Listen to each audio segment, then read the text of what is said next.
Hello दोस्तों, नमस्कार। आज हम पढ़ेंगे संधारित्र के दोष एवं संधारित्र की जांच। तो आइए स्टार्ट करते हैं आज का लेक्चर और समझते हैं कि संधारित्र में कौन कौन से दोष होते हैं और उन दोषों को हम किस प्रकार से ज्ञात करते हैं। तो जो संधारित्र होता है, इसको इंग्लिश में हम कैपेसिटर कहते हैं। तो कैपेसिटर में मुख्य रूप से 3 दोष पाए जाते हैं। हमको कैपेसिटर इस प्रकार से दिखता है, बेलनाकार कैपेसिटर। तो इस कैपेसिटर में मुख्य रूप से 3 दोष पाए जाते हैं। तो पहला दोष पाया जाता है इसमें खुला परिपथ दोष, जिसे ओपन सर्किट फॉल्ट कहते हैं। तो पहला दोष है इसका खुला परिपथ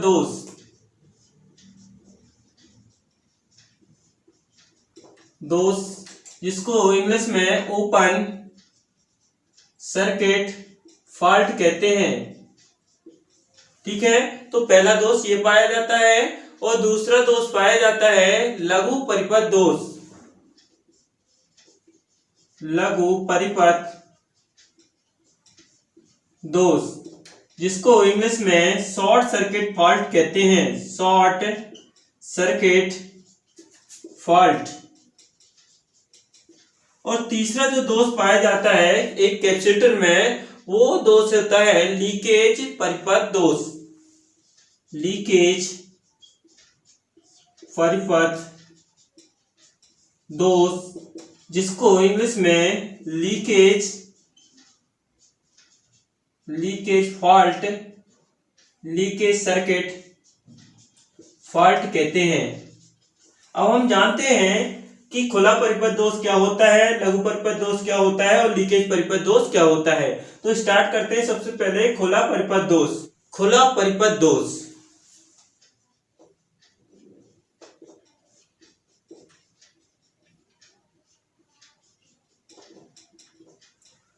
तो यदि जो कैपेसिटर होता है, यदि उसकी प्लेट कहीं से ब्रेक हो जाए, अर्थात कहीं से टूट जाए, इन दोनों प्लेटों में से यदि कोई प्लेट ब्रेक हो जाए, टूट जाए, तो उससे कैपेसिटर में जो दोष उत्पन्न होता है वो दोष होता है खुला परिपथ दोष या ओपन सर्किट दोष। ठीक है, तो ये दोष कैसे उत्पन्न होता है, इसमें आपको याद रखना है ओपन सर्किट फॉल्ट। तो जो ओपन सर्किट फॉल्ट होता है वो कैसे उत्पन्न होता है, तो ये उत्पन्न होता है प्लेटों के टूट जाने से, ना किसी कारण से। यदि कैपेसिटर की प्लेटें टूट जाती हैं और टूटने के कारण उसमें जो दोष उत्पन्न होता है वो दोष उत्पन्न होता है ओपन सर्किट फॉल्ट या खुला परिपथ दोष। ठीक है, तो ये दोष का कारण क्या है, प्लेटों के टूटने से, प्लेटों के टूटने से उत्पन्न होता है। ठीक है, अब दूसरा जो दोष होता है वो दोष होता है लघु परिपथ दोष, जिसको इंग्लिश में शॉर्ट सर्किट दोष कहते हैं। तो दूसरा जो दोष होता है वो होता है लघु परिपथ दोष। लघु परिपथ दोष, जिसको इंग्लिश में शॉर्ट सर्किट फॉल्ट कहते हैं। Short circuit fault. तो जो शॉर्ट सर्किट फॉल्ट या लघु परिपथ दोष होता है, तो वो कैपेसिटर में कब उत्पन्न होता है, तो जब इसके बीच में, अर्थात जो प्लेटें हैं इनके बीच में क्या रहता है, पराविद्युत माध्यम रहता है। तो जब पराविद्युत माध्यम पंचर हो जाए, अर्थात उसमें भंजन हो जाए ना, तो पंचर होने के कारण या ब्रेकडाउन होने के कारण दोनों जो प्लेटें हैं आपस में क्या हो जाती हैं, शॉर्ट हो जाती हैं। तब जो कैपेसिटर में उत्पन्न होता है दोष, वो दोष होता है लघु परिपथ दोष। अर्थात दोनों प्लेटों के शॉर्ट सर्किट होने पर जो कैपेसिटर में दोष उत्पन्न होगा, उस दोष को हम बोलेंगे लघु परिपथ दोष या शॉर्ट सर्किट परिपथ दोष। ठीक है, तो यहां पर आप इसमें याद रखना है कि दोनों प्लेटों के शॉर्ट होने पर, दोनों प्लेटों के शॉर्ट होने पर, ठीक है, यदि दोनों प्लेटें शॉर्ट हो जाती हैं तब कौन सा दोष उत्पन्न होता है, लघु परिपथ दोष। या जो पराविद्युत माध्यम होता है वो ब्रेकडाउन हो जाता है, तब भी कौन सा दोष उत्पन्न हो जाता है, शॉर्ट सर्किट दोष उत्पन्न हो जाता है। तो यहाँ पर पराविद्युत माध्यम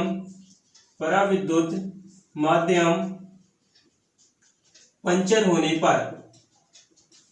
होने पर जो पराविद्युत माध्यम है उसमें ब्रेक डाउन हो गया है, पंचर हो गया है, जब भी प्लेटें एक दूसरे से शॉर्ट सर्किट हो जाएंगी तो जो दोष उत्पन्न होगा वो लघु परिपथ दोष या शॉर्ट सर्किट दोष होता है।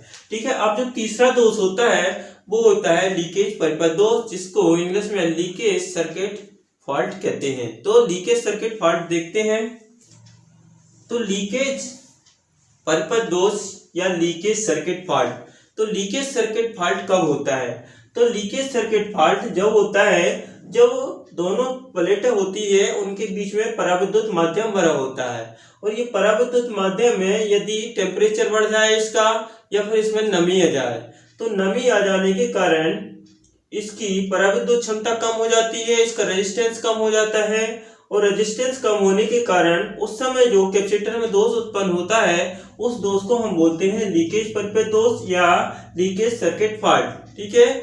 अब यहाँ पर टेम्परेचर बढ़ने पर और नमी बढ़ने पर क्या हो रहा है, रेजिस्टेंस कम हो रहा है, और रेजिस्टेंस कम होने के कारण कैपेसिटर का कैपेसिटेंस भी कम हो जाएगा। तो आपको इसमें याद रखना है कि लीकेज सर्किट दोष कब होता है, जब पराविद्युत माध्यम में नमी एवं ताप आ जाए, तो उस समय जो सर्किट में या उस समय जो कैपेसिटर होता है उसमें जो दोष उत्पन्न होता है वो लीकेज परिपथ दोष उत्पन्न होता है। तो पहला पॉइंट इसमें याद रखना है, नमी एवं ताप के कारण। ठीक है। इसमें याद रखना है नमी एवं ताप के कारण लीकेज परिपथ दोष होता है। अब जो दोष होता है लीकेज परिपथ दोष, तो इसमें क्या होता है, इसमें पराविद्युत क्षमता कम हो जाती है, पराविद्युत क्षमता कम हो जाती है। और दूसरी बात याद रखना है, कैपेसिटर गर्म हो जाता है, कैपेसिटर गर्म होता है। ठीक है। तो यदि आपसे पूछा जाए कि कैपेसिटर गर्म हो रहा है तो उसमें कौन सा दोष है, तो उसमें लीकेज परिपथ दोष या लीकेज सर्किट फॉल्ट होता है। ठीक है। लीकेज सर्किट फॉल्ट होने से जो कैपेसिटर होता है वो गर्म होता है, पराविद्युत क्षमता कम हो जाती है, उसका कैपेसिटेंस जो मान होता है वो क्या हो जाता है, कम हो जाता है। अब ये तीन प्रकार के दोष एक कैपेसिटर में पाए जाते हैं। अब हमारे पास एक सिंपल कैपेसिटर है तो हम उसकी जांच किस प्रकार से करेंगे, तो संधारित्र है या कैपेसिटर है, इसकी जांच करने के लिए हम जनरली क्या करते हैं, जो सप्लाई रहती है उसमें कैपेसिटर के दोनों वायरों को जोड़ देते हैं और ऐसे मिला के आपस में उनको टच करते हैं और देखते हैं कि कैपेसिटर सही है या गलत है। लेकिन वो तरीका हमारा एक इलेक्ट्रीशियन के हिसाब से बहुत ही गलत है। अब इसकी जांच के लिए हमको ओम मीटर का उपयोग करना चाहिए, क्योंकि जो ओम मीटर होता है वो रेजिस्टेंस के आधार पर बता देता है हमको कि कैपेसिटर आपका सही है या गलत है या उसमें कौन सा दोष उत्पन्न है। ठीक है। तो यहाँ पर हम लिखेंगे कि संधारित्र की जांच करने के लिए एक ओम मीटर का उपयोग किया जाता है। ठीक है। पहला पॉइंट यहाँ पर लिखिए,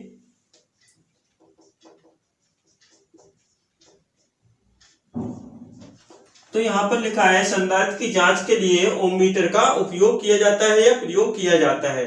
ठीक है।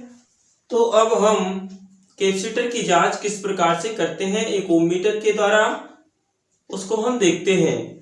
तो एक हमारे पास कैपेसिटर है, ये कैपेसिटर कोई सा भी हो सकता है, जो हमने पढ़े हैं सिरेमिक, पेपर, माइका, इनमें से कोई भी हो सकते हैं। और एक हमारे पास है ओम मीटर, ओम मीटर के द्वारा हमको जांच करना है किसकी, कैपेसिटर की। ठीक है। तो किस प्रकार से करेंगे, तो ओम मीटर में दो टर्मिनल होते हैं और एक कैपेसिटर में भी दो टर्मिनल होते हैं। तो हम दोनों टर्मिनलों को, ओम मीटर के दोनों टर्मिनलों को कहां पर कनेक्ट करेंगे, कैपेसिटर के दोनों टर्मिनलों से कनेक्ट करेंगे। अब जो ओम मीटर रहता है इसका जो स्केल रहता है 0 से इनफिनिट तक रहता है, अर्थात 0, 1 kilo ohm, 2 kilo ohm, 3 kilo ohm, 4 kilo ohm, इस प्रकार से ये ओम क्या बताता है, हमको रेजिस्टेंस बताता है। जब हम इसके दोनों टर्मिनलों को इसके दोनों टर्मिनलों से कनेक्ट करेंगे ना, और कनेक्ट करने पर देखते हैं कि यदि कैपेसिटर में खुला परिपथ दोष है ना, खुला परिपथ दोष है, तो जो ओम मीटर होगा उसकी रीडिंग क्या होगी, तो ओम मीटर की रीडिंग जो सुई है पहले 0 ओम दिखाएगी, उसके बाद क्या होगा, ये इनफिनिट पर जाकर रुक जाएगी। ठीक है। तो जो सुई है ओम मीटर की पहले 0 ओम उसके बाद इन्फिनाइट पे रुकती है। तो जो हमारा कैपेसिटर होता है उसमें जो दोष उत्पन्न होता है खुला परिपथ दोष होता है। ठीक है, तो यहाँ पर आपको याद रखना है कि यदि खुला परिपथ दोष है तो ओम मीटर की जो सुई है वो इन्फिनाइट पर जाकर रुकती है। ठीक है, तो जब कैपेसिटर में खुला परिपथ दोष होगा तो खुला परिपथ दोष होने पर पहले ओम मीटर की सुई 0 पर शो करेगी और फिर जाकर अनंत पर क्या हो जाएगी, रुक जाएगी। ठीक है, तो अनंत ओम बताएगा हमारा वोल्ट मीटर, जो हमारा ओम मीटर है वो अनंत ओम का रेजिस्टेंस यहाँ पर शो करेगा ना, क्योंकि उसमें खुला परिपथ दोष है। ठीक है, अब हम देखते हैं कि जो ओम मीटर के दोनों टर्मिनलों को हम कैपेसिटर के दोनों टर्मिनल से कनेक्ट करते हैं और यदि कैपेसिटर में शॉर्ट सर्किट दोष होता है तो क्या होता है। तो जब ओम मीटर के दो टर्मिनलों को कैपेसिटर के दोनों टर्मिनलों से कनेक्ट करते हैं और यदि कैपेसिटर में शॉर्ट सर्किट दोष होता है ना, तो शॉर्ट सर्किट दोष होने पर जो ओम मीटर होता है हमारा वो 0 ओम दर्शाता है। ठीक है, क्योंकि जो शॉर्ट सर्किट होता है उसका रेजिस्टेंस क्या होता है, 0 होता है ना, तो जो ओम मीटर हमारा 0 ओम दर्शाता है और जो सुई है हमारी 0 पे ही जाकर रुक जाती है। तो यहाँ पर इसमें याद रखना है आपको कि कैपेसिटर में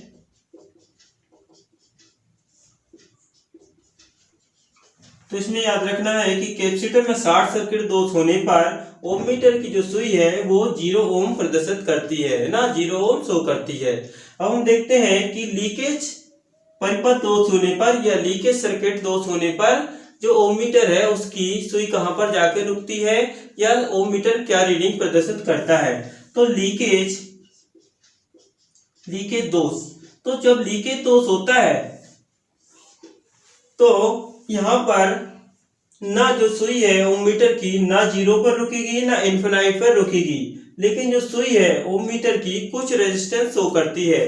तो यदि किसी ओम मीटर को कैपेसिटर से कनेक्ट करने पर यदि ओम मीटर की जो सुई है कुछ ओम प्रदर्शित कर रही है या ओम मीटर कुछ रीडिंग प्रदर्शित कर रहा है, तो उसमें जो दोष उत्पन्न होता है वो कौन सा दोष उत्पन्न होता है, लीकेज दोष उत्पन्न होता है। या लीकेज दोष को ओम मीटर हमारा शो करता है कि जो कैपेसिटर है उसमें लीकेज दोष उत्पन्न है। ठीक है, तो लीकेज दोष उत्पन्न होने पर ओम मीटर कुछ रीडिंग प्रदर्शित करता है। तो इसमें याद रखना है कि लीकेज दोष होने पर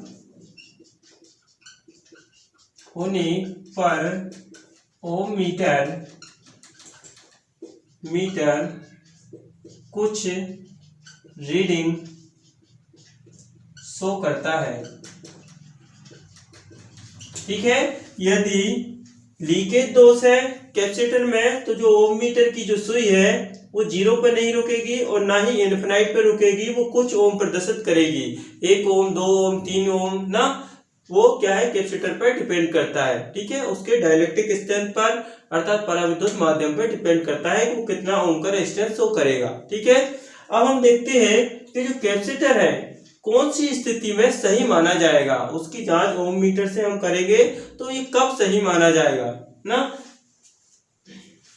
अब ओम मीटर हमको कैसे बताएगा या कौन सी स्थिति में बताएगा कि हमारा कैपेसिटर सही है, तो वो हम देखते हैं।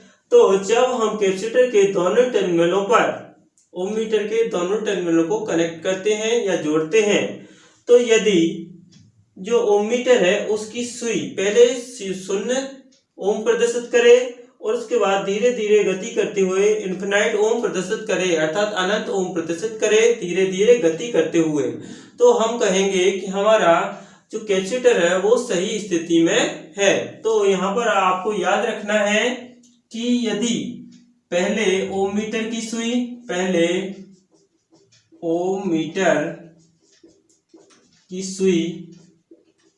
0 पर 0 ओम प्रदर्शित करे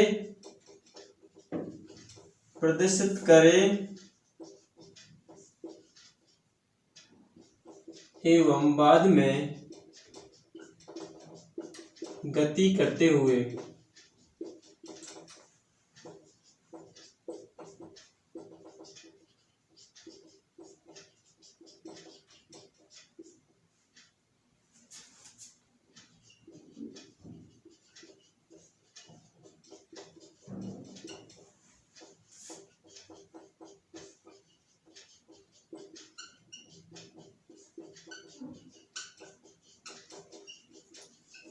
तो पहले ओम मीटर की जो सुई है वो 0 ओम प्रदर्शित करे एवं बाद में वो गति करते हुए कहां पर जाए, इन्फिनाइट पर जाए ना, धीरे धीरे गति करते हुए, एकदम से गति करते हुए नहीं, धीरे धीरे गति करते हुए यदि ओम मीटर की सुई 0 से इन्फिनाइट तक जाती है तो हम कहते हैं कि हमारा जो कैपेसिटर है वो सही कंडीशन में है और उपयोग करने लायक है। ठीक है, तो आज हमने देखा कैपेसिटर के दोष एवं कैपेसिटर की जांच किस प्रकार से करते हैं।